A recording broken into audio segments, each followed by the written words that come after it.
અમીરગઢ તાલુકાના કરમદી ગામે સૌ પ્રથમવાર સેવા સેતુ કાર્યક્રમ યોજાયો હતો, જેમાં ભાજપ અગ્રણીઓ તેમજ વહીવટી તંત્રની ટીમે સ્થાનિક લાભાર્થીઓને હાથોહાથ સરકારી યોજનાઓના લાભ અપાવતા ગ્રામજનો પ્રભાવિત થયા હતા। કરમદી ગામને ગુજરાતના તત્કાલીન મુખ્યમંત્રી અને ભારત દેશના વર્તમાન વડાપ્રધાન નરેન્દ્રભાઈ મોદીએ 2010માં દત્તક લીધું હતું। પહેલા કરમદી ગામ મૂળભૂત સુવિધાઓથી પણ વંચિત હતું। જો કે ગુજરાતના પનોતા પુત્ર અને દેશના વડાપ્રધાન નરેન્દ્રભાઈ મોદીએ કરમદી ગામની કાયાપલટ કરવાનો નિર્ણય લઈ આ ગામને દત્તક લીધા બાદ કરમદી ગામમાં પાયાની તમામ સુવિધાઓ ઉપલબ્ધ બની છે। ત્યારે આ ગામના કોઈ લાભાર્થીઓ સરકારની કલ્યાણ યોજનાઓના લાભોથી વંચિત ન રહી જાય તે માટે વડાપ્રધાન નરેન્દ્રભાઈ મોદીએ 13 વર્ષ પહેલા દત્તક લીધેલા આ નાનકડા ગામમાં સ્થાનિક વહીવટી તંત્રએ ખાસ સેવા સેતુ કાર્યક્રમનું આયોજન કર્યું છે અને સરકારની તમામ યોજનાના પ્રતિનિધિઓ આ 2 દિવસીય સેવા સેતુ કાર્યક્રમમાં આ ટ્રાઇબલ વિસ્તારમાં હાજર રહી ગ્રામજનોને સરકારી લાભો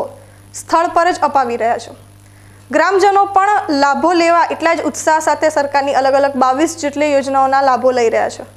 અમીરગઢ તાલુકાના ઉત્સાહી મામલતદાર વિજી રાવલ પણ ઉત્સાહ સાથે આ ટ્રાઇબલ વિસ્તારના લોકોની ચિંતા કરી ઘરે ઘરે પહોંચી પોતાના પ્રતિનિધિઓ દ્વારા લાભો અપાવી રહ્યા છે।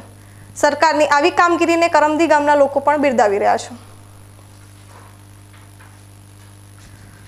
અમીરગઢ તાલુકા ભાજપની ટીમ પણ અમીરગઢ તાલુકાના ટ્રાઇબલ વિસ્તારમાં સરકારના પ્રતિનિધિઓ સાથે રહી લોકોને સરકારની વિવિધ યોજનાઓના લાભો અપાવવામાં મદદ કરી રહી છે। ત્યારે વહીવટી તંત્રએ અમીરગઢ તાલુકા ભાજપની કામગીરીને બિરદાવી હતી। આ સેવા સેતુ કાર્યક્રમમાં અલગ અલગ સરકારી વિભાગના પ્રતિનિધિઓ સાથે તાલુકા ભાજપ પ્રમુખ પ્રવીણભાઈ પ્રજાપતિ, સંગઠનના મહામંત્રી રામલાલ મીણા, મહામંત્રી ભમરસિંહ ડાભી સહિત પાર્ટીના કાર્યકરોએ હાજર રહી આ સેવા સેતુ કાર્યક્રમને સફળ બનાવ્યો હતો। બનાસકાંઠા જિલ્લાના અમીરગઢ તાલુકાનું એક આ કરમદી ગામ હતું, જે એક ટ્રાઇબલ વિસ્તાર છે અને પહાડ અને જંગલમાં આવેલું છે। આ માન્ય જે તે સમયે મુખ્યમંત્રી હતા માન્ય શ્રી મોદી સાહેબે દત્તક ગામ લીધું હતું અને દત્તક ગામ લીધા પછી અહીંયા મૂળભૂત સુવિધાઓ શું છે, લોકોની જરૂરિયાત શું છે અને લોકોને કયા મૂળભૂત અધિકારો મળે છે કે નથી મળતા, એ માટે અમે કરમદી ગામે આજ અને કાલ 2 દિવસ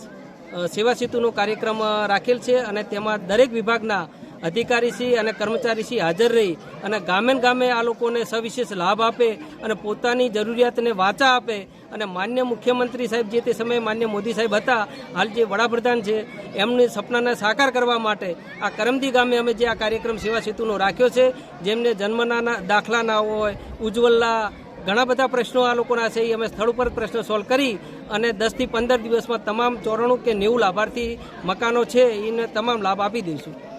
આજે બનાસકાંઠા જિલ્લાના અમીરગઢ તાલુકાના છેવાડાનું ગામ એવા કરમદી ગામમાં તાત્કાલિક મુખ્યમંત્રી નરેન્દ્રભાઈ મોદી સાહેબે 2010માં દત્તક લઈ અને આ ગામને સુવિધાઓ પૂરી પાડવા માટે રોડ રસ્તા નહોતા, રોડ રસ્તા આપ્યા, શિક્ષણની સુવિધાઓ ઊભી કરી અને તેમ છતાં આજે પણ જ્યારે મુખ્યમંત્રી હતા ત્યારે પણ આ છેવાડાના ગરીબોની ચિંતા કરી હતી અને આજે પણ જ્યારે દેશના વડાપ્રધાન બન્યા છે ત્યારે આ છેવાડાના ગરીબ લોકોને સરકારની તમામ યોજનાઓનો લાભ મળે એના માટે થઈને આજે અહીંયા સેવા સેતુનો કાર્યક્રમ કર્યો છે। ગરીબોને લાભ